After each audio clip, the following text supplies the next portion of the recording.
Eu quero convidar você essa noite para nós meditar na palavra do Senhor. Você que tem sua Bíblia e deseja acompanhar, eu quero meditar com você essa noite no livro de Gênesis, capítulo 26, a partir do verso 1, que diz assim a palavra do Senhor: Isaque na terra dos filisteus. Sobreveio a fome na terra, além da primeira que havia nos dias de Abraão. Foi Isaque a Gerar, a visitar-se Abimeleque, rei dos filisteus. E apareceu-lhe o Senhor e disse: Não desças ao Egito, fica na terra que eu te disser. Habita nela e serei contigo, e te abençoarei, porque a ti e a tua descendência darei todas estas terras, e confirmarei o juramento que fiz a Abraão, teu pai. Glória a Deus. Glória a Jesus. Meu amado, nessa noite nós vamos meditar numa história muito conhecida de todos os leitores da Bíblia, que é a história de Isaque.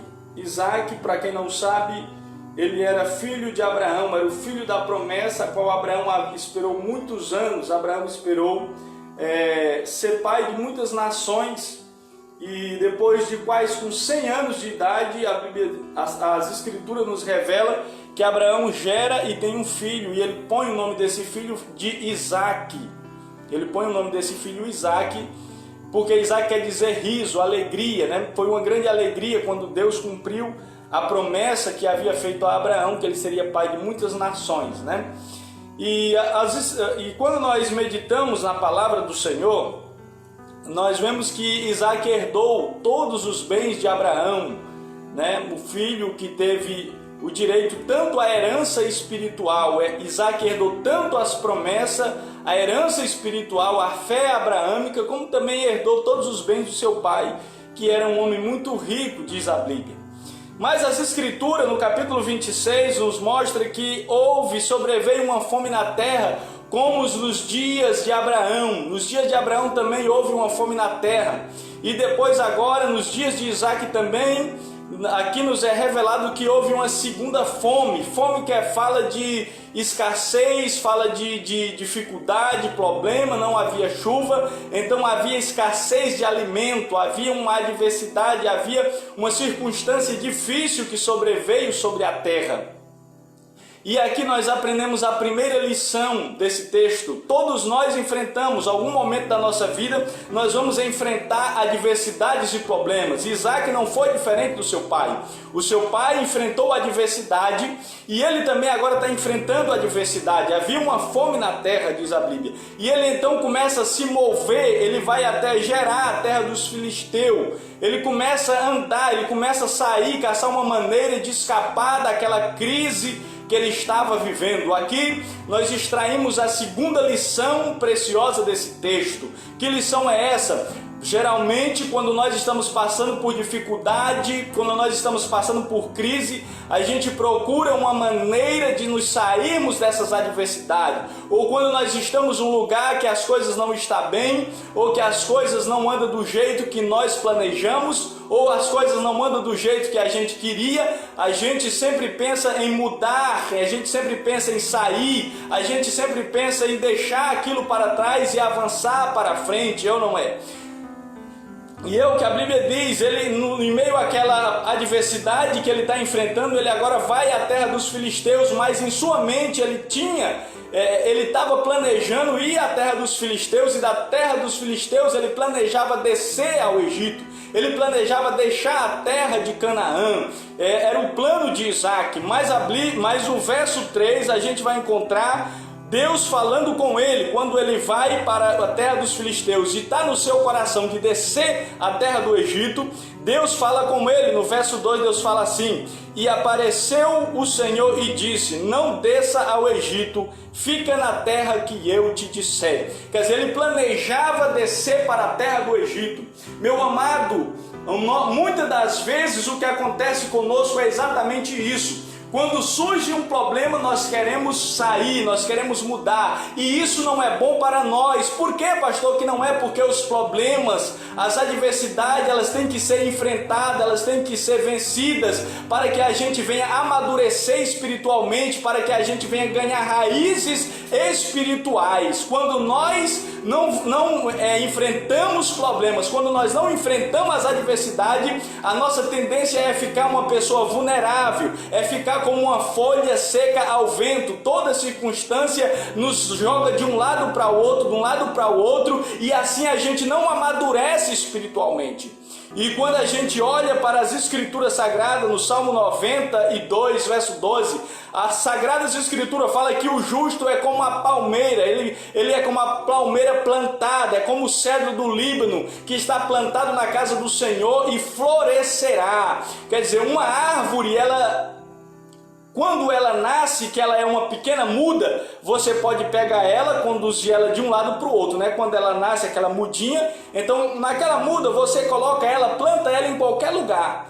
Mas de um certo tempo, quando ela já ganha uma certa estrutura, você não pode mais arrancar ela e mudar, porque se você arrancar ela, você vai matá-la.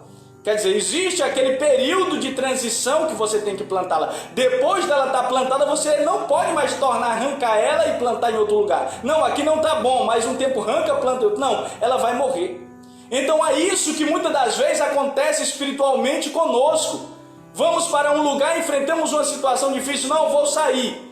Aí chegamos em outro lugar, enfrentamos outra adversidade, não, vou sair. Quer dizer, meu querido, nós estamos plantados na casa do Senhor. E o que é que isso faz? Isso atrapalha o nosso amadurecimento espiritual. Isso atrapalha o nosso crescimento espiritual. Por quê? Qual é a vontade de Deus, pastor? A vontade de Deus é que nós encare os problemas. A vontade de Deus é que nós encare as situações difíceis. Busque Ele para encontrar uma solução. Vencer os problemas, vencer as adversidades. Esse é o pensamento, é a vontade de Deus para nós, porque assim a gente amadurece, criamos raízes espirituais e começamos a florescer e produzir frutos para Deus. À medida que, quando nós fugimos dos problemas, nós não amadurecemos, não criamos raiz e nem podemos frutificar para Deus. Então esse texto, ele nos ensina isso. Ele estava de plano descer ao Egito, mas Deus diz, não desça ao Egito, permanece na terra. Ah, mas na terra há fome, na terra não tem escassez de alimento, na terra está difícil, na terra tem miséria, meu Deus. Mas Deus diz, permanece na terra. Isso nos ensina essa grande lição. Não é porque muitas das vezes nós enfrentamos adversidades, problemas em algumas circunstâncias, em alguns lugares, que quer dizer que a gente tem que se mudar, temos que nos mover dali. Não, às vezes Deus permite essas coisas para nós amadurecer espiritualmente. E foi exatamente isso que Deus está falando a Isaac. Deus está dizendo para ele, você deve encarar essa escassez, você deve encarar essa situação difícil, você não deve fugir para o Egito, descer para o Egito. Glória a Deus. Não fuja, meu amado, das adversidades, dos problemas, das circunstâncias. Lute, porque o Senhor é contigo e Ele vai te dar vitória. E isso vai levar você à maturidade espiritual. Deus diz, fica na terra e habita nela, mesmo difícil. Ah, pastor, eu fui direcionado por Deus para esse lugar, só que nesse lugar aqui eu encontrei muita adversidade, muito problema, pastor. Eu vou sair daqui. Não é assim. Às vezes a gente está na vontade de Deus, às vezes a gente passa por problema. Não é que muitas das vezes dizer, não, eu estou na vontade de Deus, eu não vou passar por adversidade, não. Às vezes nós estamos dentro da vontade de Deus, da perfeita vontade de Deus, nós enfrentamos problemas, enfrentamos adversidade, mas Deus está conosco e aquilo vai servir para nosso crescimento e amadurecimento espiritual. E nós temos que permanecer na terra, nós não podemos mudar da terra, é o que Deus quer. Permanece na terra, habita nela. Habita nela, ele diz no verso 2, e serei contigo e te abençoarei, porque a ti e a tua descendência darei esta terra e confirmarei o juramento que eu fiz a Abraão. Deus está falando para ele, olha, habita nessa terra e eu serei contigo. Isso daqui nos mostra o quê? Que Deus é conosco. Não é o fato de nós passarmos por adversidades e problemas que Deus não está conosco, não. Deus às vezes quer que a gente lute, permaneça ali, batalhando até vencermos aquela peleja. É o que Deus está dizendo para ele, eu vou ser com você. Pastor, a minha situação é difícil, minha luta está grande. Mas Deus está dizendo, eu vou ser contigo, habita na terra. Fica na terra que o Senhor te colocou, habita nela, mesmo que haja dificuldade, aflição, mesmo que haja circunstância adversa, porque Ele é contigo e Ele vai te abençoar. Ele vai fazer você florescer e amadurecer na terra que Ele te colocou. Então veja só, aí as escrituras falam, e serei contigo. Às vezes a gente quer que Deus seja conosco, mas muitas das vezes nós não queremos ouvir a orientação de Deus. Deus ele é conosco quando nós ouvimos a voz dele e executamos a voz dele. Quando nós não ouvimos a voz de Deus, não executamos a voz de Deus, então, meu amado, não tem como o poder de Deus agir em nosso favor. Então aqui nós aprendemos uma outra grande lição espiritual, aprendemos aqui. Qual é? A necessidade da orientação divina, da direção divina para a nossa vida. O que é isso, pastor? O que significa isso? Quer dizer que nossa vida tem que ser dirigida por Deus. Nós temos que buscar a Deus, a orientação de Deus, para sabermos qual direção nós devemos caminhar, qual direção nós devemos andar, se nós devemos nos mover, se nós não devemos nos mover, se nós devemos permanecer no lugar que Ele nos colocou, se nós devemos sair daquele lugar. Tudo tem que ser debaixo da orientação de Deus. Nós temos que colocar Deus na condução. E quando nós colocamos Deus na condução da nossa história, da nossa vida, Ele vai conduzir, Ele vai dirigir a nossa vida. E muitas das vezes o que falta para nós é isso, irmãos. Muitas das vezes, nós não deixamos Deus dirigir, nós não deixamos Deus conduzir a nossa vida, não deixamos Deus nos conduzir nas nossas decisões, e aí a gente entra por caminhos errados e começamos a pagar um preço muito caro. Por quê? Porque não buscamos a direção de Deus. Isaac ia cometer um grande erro, porque ele não buscou a direção de Deus, mas Deus foi misericordioso com ele e disse, não desce, permanece na terra, não vai para o Egito. Deus deu uma diretriz, uma direção para ele. Ou então muitas das vezes é o que acontece, às vezes Deus nos dá uma direção, Deus nos coloca em determinado lugar, nos dá aquela diretriz, e muitas das vezes sabe o que acontece? No primeiro problema, adversidade, a gente sai daquele lugar e vamos peregrinar. E aí começa o sofrimento. Por quê? Porque Deus colocou você naquela terra, então você tem que perceber, você tem que seguir a diretriz divina, a direção de Deus que nós temos que seguir, meu amado. É o que muitas das vezes mais falta na nossa vida, é seguir a direção que Deus nos dá. Às vezes Deus está colocando diante de nós a direção o tempo todo e nós não estamos vendo, estamos rejeitando a direção divina e começamos a andar por dentro do mato e as coisas só se embaraçam, as coisas nada dá certo mais e a gente não sabe o que está acontecendo e sabe o que é às vezes? Nós estamos fora da direção de Deus, nós deixamos as diretrizes divinas, nós tomamos as nossas próprias decisões, a nossa própria direção e por isso as coisas viram uma bola de neve. Viram uma bola de neve. Nós temos que seguir a direção de Deus, nós temos que nos deixar ser gerido, ser dirigido por Ele. Isso daqui é uma das lições talvez mais dura, mais difícil do cristão aprender, porque nós temos as nossas vontades, temos os nossos desejos de tomar decisão e às vezes ignoramos a vontade de Deus. Queremos fazer a nossa vontade e ignoramos a de Deus. E aí é onde a gente começa a entrar na contramão e as coisas começam a ficar difíceis. Por quê? Porque a vontade de Deus é que nós nos dê a direção da nossa vida, da nossa decisão, dos nossos passos na mão dele. É essa a vontade de Deus. Não é que nós venhamos tomar as rédeas das coisas e não. Ele é que é o Senhor, Ele é que vai tomar as rédeas, Ele que vai tomar as diretrizes. Então Ele está dizendo, permanece na terra. Quer dizer, o que está faltando muitas das vezes nas nossas vidas é a direção de Deus. Ai, por que é que eu estou nesse emaranhado e não consigo sair há anos? Será se nós estamos ouvindo a voz de Deus? Será se você está ouvindo a voz de Deus? Será se você está seguindo aquela direção que Deus tem dado a você? Se não, é por isso que a situação, o embaraço está grande na vida, meu amado. Volta para a direção de Deus, busca Deus, pede de Deus a direção dele, que esse é o caminho que vai tirar você da situação talvez que você se encontre difícil. Não ignore a direção de Deus. Ignorar a direção de Deus é cair no laço do passarinheiro. Então olha só que Deus prometeu, siga a minha direção, eu serei com você. E ele ouviu a voz de Deus. Verso 12, a Bíblia diz, semeou Isaac naquela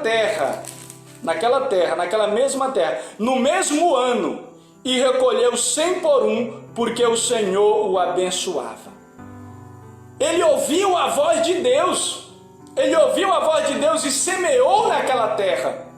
Mesmo com escassez de chuva, mesmo com fome, mesmo com a calamidade, Deus disse: habita na terra, eu serei contigo. Ele disse: então tá bom, Senhor, eu vou habitar na terra. E ele pegou e semeou, plantou. E talvez as pessoas até zombou. Isso daí parece que não sabe que não chove, que tá ruim, que a terra não está produzindo. Mas só que aqui nós vemos aqui que ele colheu 100 por 1, ele teve uma colheita 100%. Ele teve uma colheita que nem mesmo os habitantes daquela terra nunca tiveram. Aqui nós temos uma das chaves, meus amados. Aqui nós temos uma das chaves para sermos abençoados. Que chave é essa, pastor? Está na direção de Deus. Quando você está na direção de Deus, Deus faz o improvável, Deus faz o impossível, Deus te faz prosperar em tempo de crise, em tempo de adversidade, Deus faz você prosperar. Por quê? Porque você está seguindo as diretrizes dEle, você está na direção dEle, e quando você está na direção dEle, você agrada a Ele, e aí você faz e Ele abençoa, bate o carimba, bate o martelo e tu é abençoado. Independente da situação, independente de qualquer coisa. Olha o que aconteceu em meio àquela adversidade. Verso 13 diz: e enriqueceu-se o homem e prosperou, e ficou riquíssimo, e possuía ovelhas, boi em grande número, servos, de maneira que os filisteus o invejavam. Quer dizer, o homem prosperou, Isaac prosperou, ele se tornou grande. Enquanto os moradores daquela terra minguavam, empobrecia, Isaac ia enriquecendo, ia se tornando grande e poderoso. Ele ficou grande, riquíssimo, poderosíssimo, de maneira que os filisteus invejavam ele. Olha onde Deus colocou. E isso Deus fez no meio da crise. Aquelas pessoas nunca tinham visto coisa tal. Em meio à seca, em meio a um terreno tão árido daquele, uma pessoa ser próspera e crescer de maneira grandiosa. Agora aqui nós temos outra lição.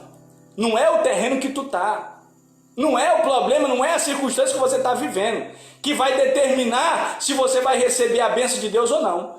O que é que vai determinar, pastor? Vai determinar se tu está obedecendo a voz de Deus. O que vai determinar é se você estamos ouvindo a voz de Deus. Se nós estivermos ouvindo a voz de Deus, se eu e você estivermos seguindo as diretrizes do Senhor, então não tem crise, Ele vai te prosperar, Ele vai te abençoar em meio do furacão, da adversidade, do revés. Ele vai enviar a bênção dEle, porque Ele não quer, Deus não considera crise, Ele considera quando nós ouvimos e obedecemos a voz dele e andamos na direção que ele quer. É isso que ele olha, é isso que ele quer. E quando nós fazemos isso, ele bate embaixo.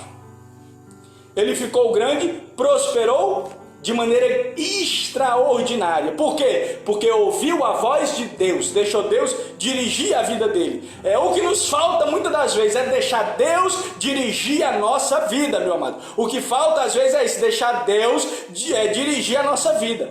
Muitas vezes a pessoa vai tomar uma decisão, não consulta a Deus, não ora a Deus para saber se aquilo de fato é algo que está dentro da vontade de Deus. Às vezes não examina a palavra para ver se aquilo ali é contrário ou não à vontade de Deus, aquela decisão. Às vezes não ora, simplesmente entra. E aí o que é que vai acontecer? Vai pagar preço. Ai, pastor, Jesus vai me socorrer e tal. Deus é sério, meu querido, nós temos que submeter às diretrizes dele, não é assim. Deus ele não vai, Deus ele trabalha dentro de toda uma simetria, ele trabalha coordenadamente, ele não trabalha de maneira desordenada. Se nós deixarmos ele gerir as nossas decisões, a nossa vida, tudo vai dar certo. Agora, se nós tomar a direção, meu amado, ele não vai poder fazer nada, infelizmente. Então, olha só o que aconteceu. Os filisteus, por isso, entulhava todos os poços que os seus servos e o servo do seu pai cavou nos dias de Abraão, enchendo-os de terra. Disse Abimeleque a Isaac: aparta-te de nós, porque já é muito mais poderoso do que nós. Quer dizer, os filisteus ficaram com inveja de Isaac. Eles passaram a perseguir Isaac. Eles passaram a entulhar os poços que Abraão havia cavado, que Isaac havia cavado. Eles passaram a entulhar os poços. Isso por quê? Porque eles cavavam, não achava água. Isaac ia lá, cavava, achava água. Pastor, e qual era a diferença? A diferença é que Isaac estava debaixo da direção de Deus, por isso que ele cavava e dava na água. Os filisteus cavavam e nada achava, então eles ficaram frustrados, cheios de inveja, e disseram: olha, vai embora do nosso meio, porque tu tens sido muito abençoado, tu é mais poderoso do que nós. Os invejosos filisteus já não queriam mais a presença de Isaac lá no meio deles. Muitas das vezes é assim que agem as pessoas, os invejosos. Às vezes eles querem se livrar de você, às vezes eles querem tirar você da vida dele, mas eles não sabem que às vezes as bênçãos que tem recebido é devido à sua vida. Muitos são abençoados através da tua vida, mas mesmo assim quer tirar você da vida deles, porque a inveja, a ignorância não deixa eles ver que a sua presença ainda influencia, traz benefício para eles. Os filisteus não viam isso, que a presença de Isaac fazia era favorecer eles. E assim é muitas das vezes o que acontece. Às vezes as pessoas querem tirar você da vida delas, não sabendo que estão usufruindo de bênçãos, que estão sendo abençoadas através da sua pessoa. Muitas das vezes a pessoa está sendo abençoada através da tua vida e ela está batalhando para te tirar da vida dela, porque ela é ignorante, ela deixou-se cegar pela inveja. Até que ele vai embora, sai da terra dos filisteus e definitivamente vai para Bezeba. Só que quando ele chega em Bezeba, que ele já saiu fora dos filisteus invejosos, aí eles fazem uma descoberta. Que descoberta era? Que até eles estavam sendo abençoados através de Isaac. Olha, mas a inveja tinha cegado eles. Ao invés dele dizer: fica mais nós aqui, rapaz, que tu é abençoado e através da tua bênção nós temos sido abençoados. Pastor, mas é assim? É claro que é. Quando nós vemos lá em Gênesis 43, 42, quando na história de José, nós vemos lá que nos é relatado que o Senhor abençoou toda a casa de Potifar. O Senhor era com José e abençoou toda a casa de Potifar. Quer dizer, a casa de Potifar foi abençoada através da vida de José. Quer dizer, os filisteus estavam sendo abençoados através da vida de Isaac, mas a inveja não deixava eles ver. Assim é o que acontece hoje. Muitas pessoas é abençoado através da tua vida, mas a inveja que sente não deixa elas ver isso. Aí quando ele vai embora, que ele chega em Bezeba, então eles caem a ficha.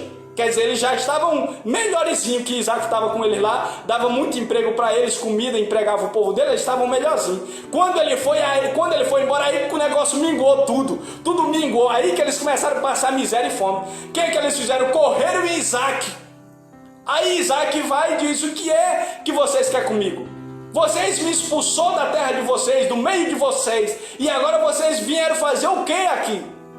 Eles disseram: nós reconhecemos que Deus é contigo, tu é um bendito do Senhor, a bênção de Deus está sobre a tua vida, nós queremos paz contigo, nós queremos fazer aliança contigo. Aqui eles reconhecem que Isaac era abençoado. E o que é que isso tem a ver, pastor? Isso tem a ver, é a promessa de Deus que estava na vida de Isaac: abençoarei os que te abençoares e amaldiçoarei os que te amaldiçoarem.